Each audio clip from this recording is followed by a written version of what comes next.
Ada banyak teknologi kuno dan alat-alat peninggalan leluhur yang memiliki fungsi tak terduga.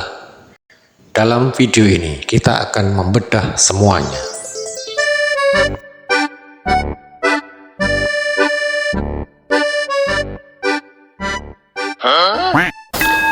Baik pemirsa, kali ini kita ada di sebuah lokasi yang mana di dalam lokasi ini banyak sekali terdapat tanaman toga. Dan kali ini kita akan mencoba membahas tentang berbagai manfaat tanaman toga tersebut. Sebagaimana kita ketahui bahwa tanaman toga tersebut telah digunakan oleh para leluhur kita dalam menangani segala macam penyakit. Baik, mari kita cek keliling, siapa tahu ada beberapa jenis tanaman yang kita bahas. Mari. Mbah, pengen Mbah.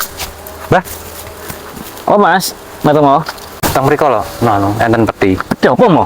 Tingale niku lho bekase petine Raja Mesir. Nate ta migrasi mriki. Raja Mesir. Nggih. Baik pemirsa, kita ikuti Mas Temo karena menemukan sesuatu katanya. Nggih. Sebuah peti. Nggih, monggo. Penasaran kan? Mari kita ikut. Tang mriko lho. Oke. Nah, niki lho, Mbah. Oh alah, Nah, itu. niki. Peti Niki. apa mau? Niki biasane enten kale. Lah, niki biasane nggene Raja Mesir enten golongane. Sing biasane setunggale nggene Cleopatra. Tapi duka mungkin setari mriki mungkin. Nih kata harta karune berarti tang mriki.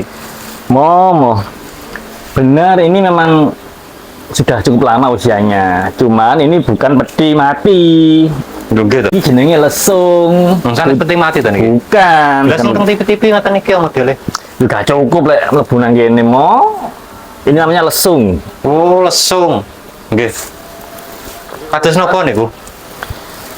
Jadi pemirsa, yang dikatakan Mas Ngatemo peti tadi ternyata sebuah lesung.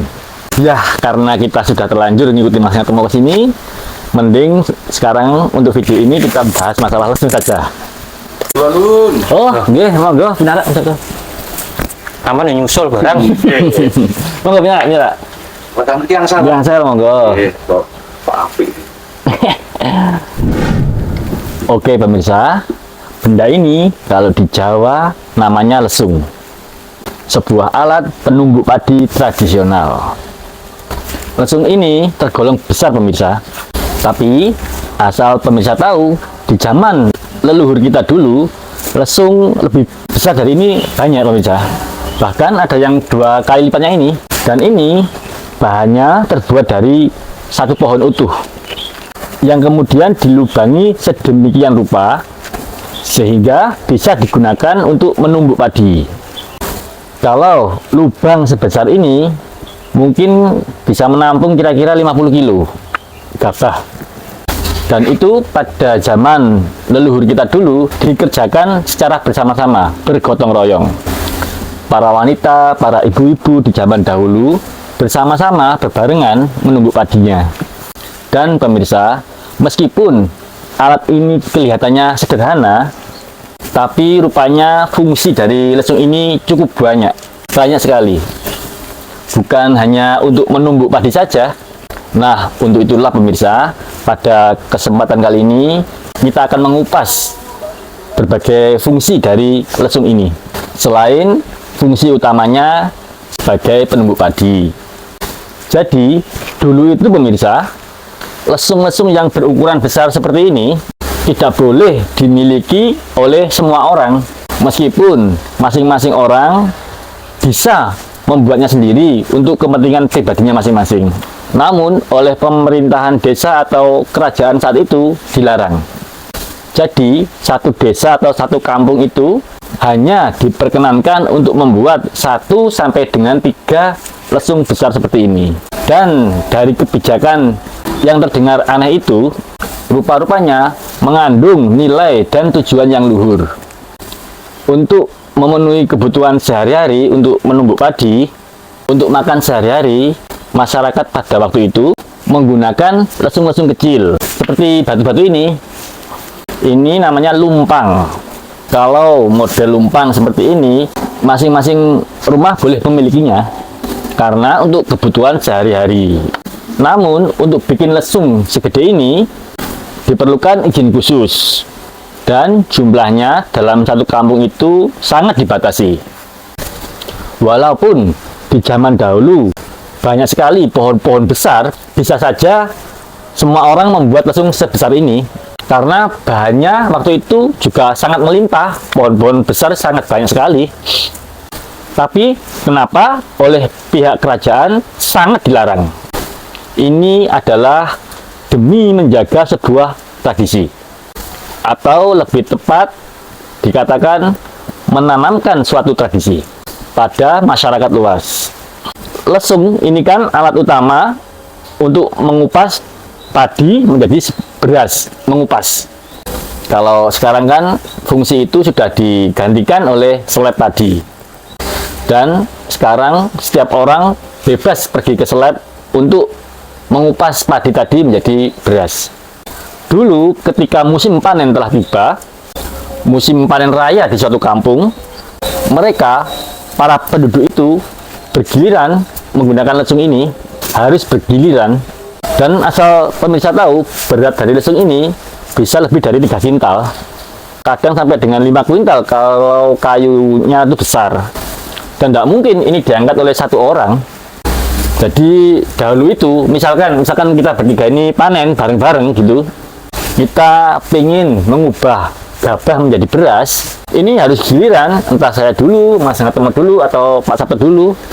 Misalkan Mas Ngatemo duluan, kita para warga yang laki-laki ini harus bersama-sama mengusung lesung ini ke rumahnya Mas Ngatemo. Jadi itu tadi nilainya, butuh kerjasama, butuh kekompakan. Setelah para pria ini membawa lesung ini ke rumah Mas Ngatemo, kemudian para ibu-ibu memulai tugasnya untuk menumbuk padi bersama-sama. Jadi pola kerjasama inilah, pola gotong royong inilah yang ingin ditanamkan oleh pihak kerajaan kepada masyarakat luas, agar selalu terjaga dan agar selalu terjalin. Jadi kita sebagai rakyat waktu itu dikondisikan untuk hidup dengan bekerja sama, bergotong royong, saling bantu, bahu-membahu. Jadi tidak ada celah sedikit pun untuk hidup secara individu. Banyak hal dalam kehidupan masyarakat waktu itu yang harus dilakukan dengan cara bergotong royong. Itu nilai pertama. Jadi kita tadi para pria membawa lesung bersama-sama ke rumah Mas Ngatemo. Kemudian di sana para ibu-ibu giliran untuk menumbuk padi bersama-sama. Di situ terjaga sebuah kekompakan. Misalkan istrinya Mas Ngatemo dengan istrinya Pak Sabto lagi berseteru, lagi ada masalah, saling diem-dieman, tidak saling nyapa. Dengan proses ini, perseteruan mereka tidak akan bisa berlanjut. Ndawong ya ketemu bareng-bareng, numbuk padi bareng-bareng. Mereka harus bekerja sama. Masa saat numbuk padi juga terus diem-dieman, kan nggak nyaman. Jadi di situ terbentuk saat kita memiliki kebencian ataupun rasa tidak enak dengan yang lain, itu tidak akan bisa bertahan lama, akan segera luntur dengan proses ini. Jadi pemirsa, rupa-rupanya salah satu fungsi dari lesung ini juga untuk alat pemersatu.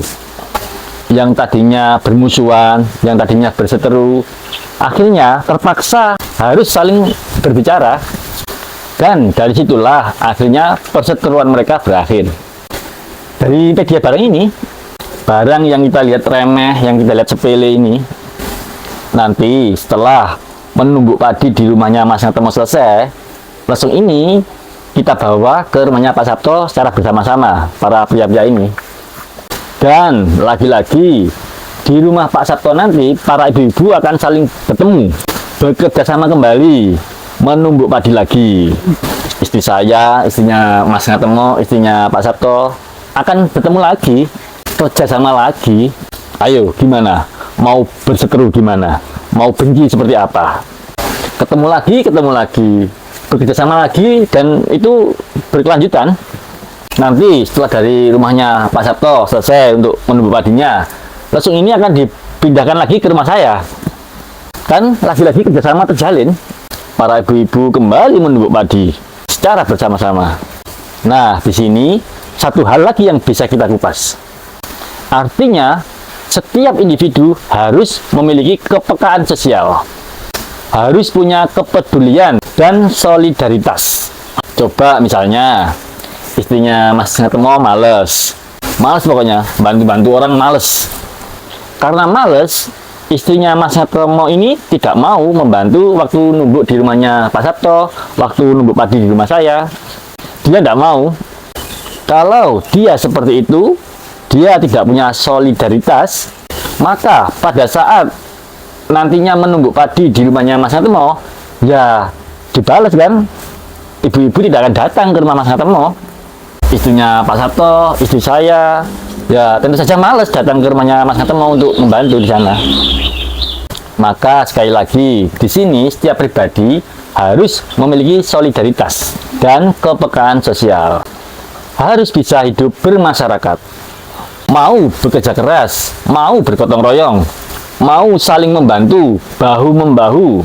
Nah, ini kan pola pikir individual sulit terbentuk di zaman itu, seperti itu, dikondisikan seperti itu. Makanya lesung-lesung seperti ini jumlahnya sangat terbatas. Apalagi yang gede-gede dan yang lebih gede dari ini sangat terbatas, sangat langka. Nah, terus misalnya saat saya punya hajatan, misalkan menikahkan atau sunat atau apa, kita juga butuh lesung ini. Terjadi lagi kerjasama. Nanti Pak Sabto ada acara atau hajatan, beliau juga perlu lesung ini juga. Kembali lagi nanti kita harus ngotong-ngotong istilahnya, membawa lagi ke rumahnya Om Sabto lesung ini. Setelah selesai, nanti akan dikembalikan lagi ke balai dusun misalkan tempat penyimpanannya. Seperti itu. Jadi itu pemirsa, sebuah benda yang sangat sederhana, sebuah barang yang sangat sederhana, ternyata memiliki fungsi yang sangat-sangat luar biasa. Berarti anu Kang ya. Langsung ini ki enggak zaman biyen pemersatu bangsa Ya, ini pemersatu bangsa ini. Lah saniki benten. Apa kuwi? Pemersatu bangsane 43 rondo. 43 rondo. Pemersatu bangsane 43 rondo. 43 rondo. Alah. Mboten lah, kula pikir niki kan peti mayite Firaun teng mriki. Mesine akeh harta karone bakno lesung. Berarti anu nggih riyen niku memang leluhur niku anu nggih. Sampun namung boten aturan tapi sistemnya sudah terbentuk nggih. Terhadap laku-laku masyarakat sudah tertata, sudah diantisipasi istilahnya untuk menciptakan suatu kondisi yang harmonis ngoten nggih. Dikondisikan seperti itu waktu itu. Barang ragu terang ini karena iso nggak harmonis ya. Ya, 43 loh Mas ya. meskipun sepele tapi barang ini kan memiliki nilai yang sangat tinggi ternyata. Oke. Lah yang ketokane kan nggih mboten enten teknologi high tech ngoten nggih, tapi nggih Sekedar kayu. nggih manfaatnya niku ageng sanget ya ternyata nggih. Orang bejaji. Ketok nggih. Ngalah-ngalane teknologi canggih lho Kang nggih alat iki. Tenan iki. Padahal kita kan bejaji lho ya, manfaatnya ya. Nggih. Justru kalau saat ini yang saya rasakan sendiri Mas Ngatemo, dengan teknologi yang semakin maju, semakin bagus seperti ini, membuat individualisme itu semakin nyata, Nggih semakin menjadinya. semakin subur. Nggih. Orang sama-sama ngobrol. Orangnya di sini ngobrol, tapi orangnya ngobrol kelihatannya, tapi masing-masing bawa HP, kemana-mana pikirannya. Seperti itu sekarang. Gak temu. Nggak nemu. Orangnya berdekatan, pikirannya berjauhan, kan lucu.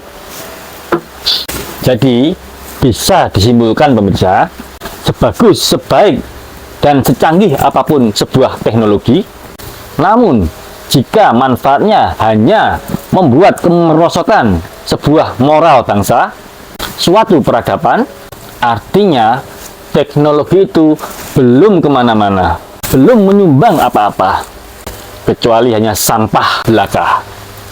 Lesung ini, meskipun hanya sebuah alat yang sederhana, dengan bahan sederhana, teknologi yang sangat-sangat minim, sangat-sangat sederhana, tapi manfaatnya sangat-sangat luar biasa, mengalahkan teknologi-teknologi canggih yang ada di zaman kita. Oh iya, Mas Ngatemo, ini tuh ada gandengan, ada pasangannya, alu yang buat tumbuk padi. Bisa diambilkan? Nggih menawi teng mriki. Nanti sekalian kita Nggih. lihatkan ke pemirsa. Jadi pemirsa, bukan berarti leluhur kita dulu itu bodoh, bukan. Mereka bisa saja membuat langkah besar dalam hal teknologi, meskipun mungkin tidak secanggih sekarang sih, katanya yang zaman sekarang. Tetapi di dalam pola pikir mereka, para leluhur kita cenderung lebih memilih teknologi tepat guna, teknologi yang konstruktif, yang bisa sejalan, seiring dengan proses alam, dengan pola kemanusiaan, bukan teknologi yang destruktif. Seperti yang kita tahu, teknologi sekarang ini berkembang ke arah yang destruktif. Lihat aja, senjata nuklir, dan teknologi-teknologi yang lain. Itu semuanya destruktif. Yang semakin dia berkembang, itu akan semakin membahayakan. Membahayakan alam, membahayakan kehidupan, membahayakan kemanusiaan, membahayakan budaya, mengancam nilai-nilai yang ada di dalamnya, dan bahkan sangat berbahaya bagi peradaban.